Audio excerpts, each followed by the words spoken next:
Okay, so here's the Styrohawk. I just wanted to show you guys the condition it's in after I got it back. And everything works fine.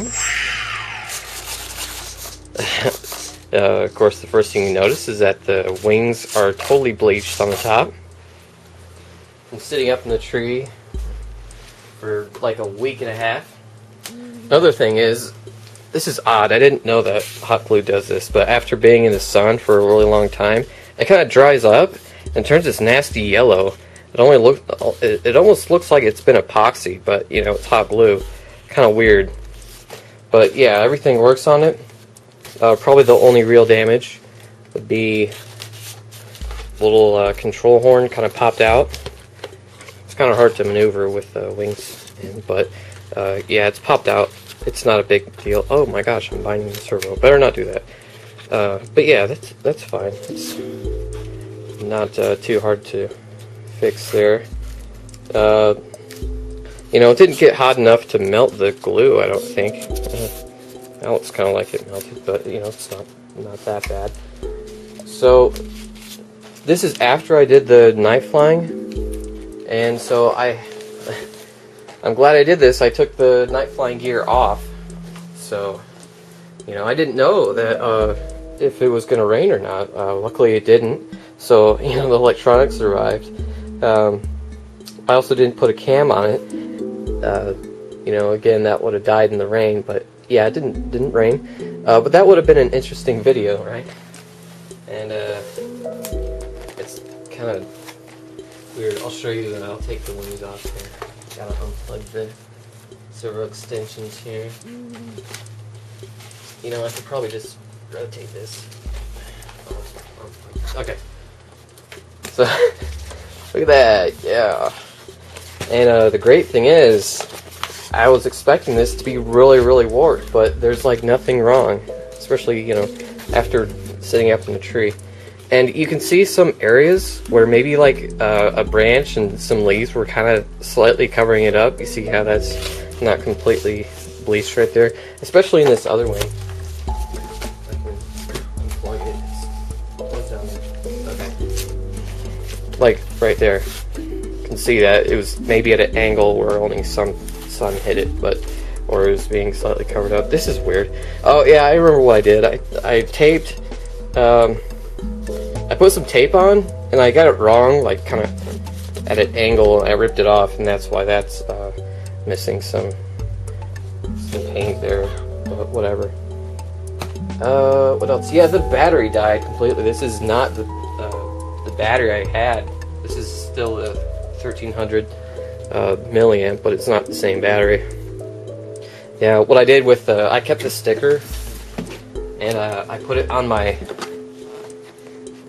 box there, just, you know, as a remembrance. Hopefully I don't end up covering this entire box with dead battery stickers, but you know, just a little memorial to what happened. Also, the propeller was totally fine. I get something on my hands now. But anyways, yeah, I expected this to be completely broken, and the rubber band was still intact. The only thing with the rubber band was because it was in the sun for so long, it got cracked, and you know, you don't want to fly with a cracked prop saver ring, so I threw that out. Not a big problem. I did decide against making a video showing where I found this, just for privacy reasons, and maybe because I'm lazy too. That's probably the biggest reason. And I also noticed this really, this is interesting. These little holes, well, you see the bumps. Maybe this is how the foam formed. I'm not exactly sure what these are, but I just have a theory that somehow when the foam was expanded, that these like held the foam in place. I'm not sure.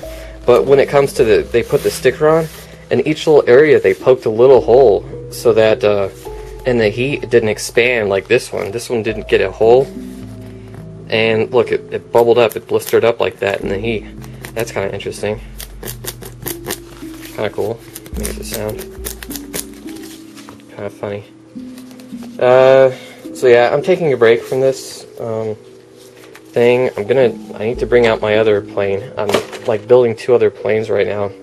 One is like a high wing. I may have mentioned it in passing on comments or a forum somewhere. But yeah, I'm making another, it's like a high wing balsa plane. It's like polydihedral slow flyer. And I'm going to put the night flying gear on that one. It has like a see-through colored covering on it, which is going to be really cool.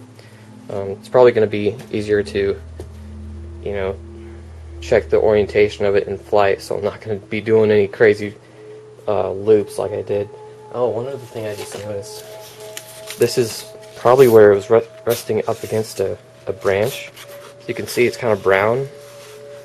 Well, I can see. Maybe you can't, but like, yeah, that's probably where it was resting up against a branch. Maybe that was a big load carrying area that it was resting against that really heavily.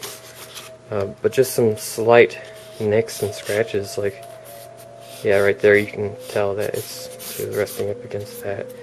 And I'm not sure how high it fell, but yeah, it must have not been too high for the prop to, you know, not completely shatter. Oh, I want to show you something else. I like this ESC that when it's out of radio contact. Okay, turn off the transmitter. You don't want to do this normally, but my ESC is one of it. Okay, give me a second. Okay. Well, when it stops. Okay, let's try this again.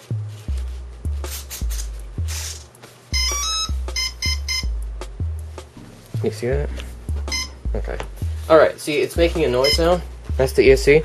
The interesting, why am I showing you this? Well, actually, it's because when it was out of radio contact, this is what it would have been doing. It would have been beeping, right? So I thought, you know, well, at least it's beeping. Maybe someone will hear it. But I guess it was too high up, or it was too quiet. And then this reminds me of Lifopilot's, what do you call it, PLS, plane locator system, where it beeps when you hit a switch on your transmitter. Like you set it up to be a channel, and you hit a switch, and then it beeps at you. What would be good, I think you should, maybe I'll send this idea his way, but it'd be nifty if it could be where it beeps when it's out of radio contact as well.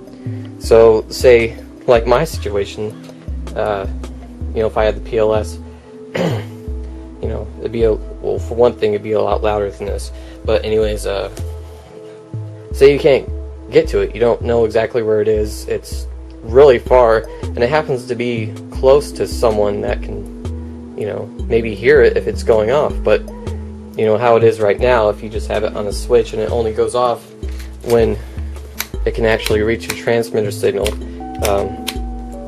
You know, it's only go off, and that they're not going to be able to hear it. Now, it'd be good if it went off when it's out of radio contact, so you know people can hear it and say, "Whoa, there's a plane over there," and oh hey, there's a guy's phone number. I'm going to go call him and tell him my guy's a plane. You know, so maybe he'll institute that on an update. I'm not sure, but anyways, that's it for the Styrohawk. For now, finally, this is like part 6, I don't know. But yeah, it was a fun project. So I'll be moving on to bigger and better things. I want to give you guys a teaser. This is the prototype of my next plane, the BV-141. You guys recognize it? The asymmetrical German spy plane. It's in a really rough form right now, but I'm pretty much going off just the full-scale schematics and all that stuff. I'm not going off any RC plans. I don't know. I saw one guy that made it, but you know, an RC model, but it was a nitro plane, and it was larger. I just want to make a smaller one, maybe like twice the size of this, like a 30-inch or 36-inch one. I'm not sure, something small. Yeah, but anyways, thanks for watching, and stay tuned for more stuff later.